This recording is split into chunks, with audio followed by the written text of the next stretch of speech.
We begin here in Stilfontein in the northwest, where yet another miner has been brought to the surface. Community members have been assisting illegal miners who are still underground. At least 1,400 miners have surfaced so far, with 8 bodies retrieved since the operation began. Ziniko Mhlaba is there and joins us now live. Ziniko, give us the latest following, of course, the coming to the surface of 2 miners today, following the 2 that were brought to the surface yesterday.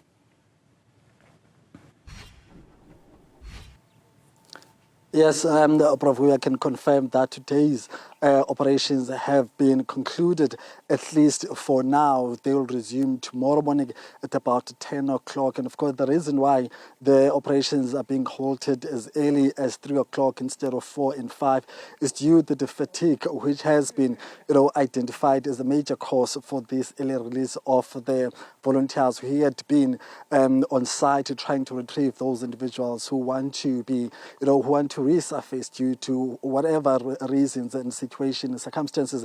They've been finding themselves underground for the past few weeks. You will remember that many of the illegal miners who had been resurfacing at Margaret Shaft and the Shaft 10 here in Stilfontein had been saying that some of them had been underground for months, others for weeks. And of course, they are saying that the conditions underground are not really, up to standard. The conditions are no longer the same due to the limitations of basic services such as food and many other basic issues which an individual needs to survive, especially under the dire conditions which are currently underground. So that's where things are as far as the operations are concerned. However, there are 2 illegal miners who managed to resurface through the help of the volunteers here at Shaft 11.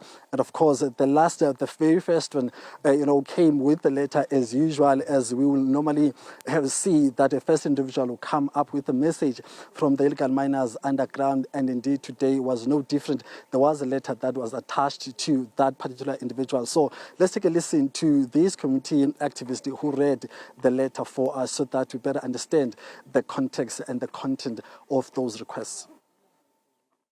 Molweni botata niphilile, sicela ugwayi we-BP please, nokutya kuphelile. Bacela loo nto namhlanje, noko ayikho imayonnaise namhlanje, bacela ugwayi ne-BP.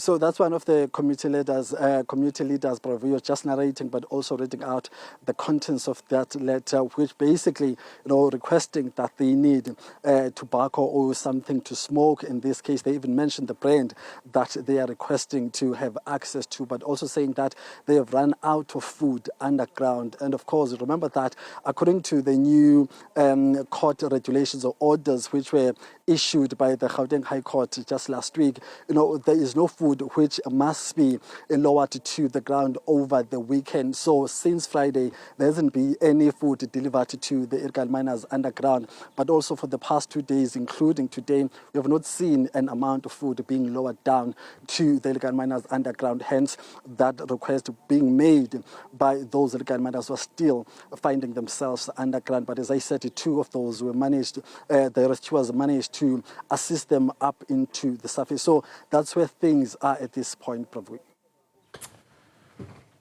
Ziniko Mhlaba in Stilfontein in the northwest, where, of course, today 2 more bodies were brought to the surface, and yesterday, when the week began, 2 others were retrieved.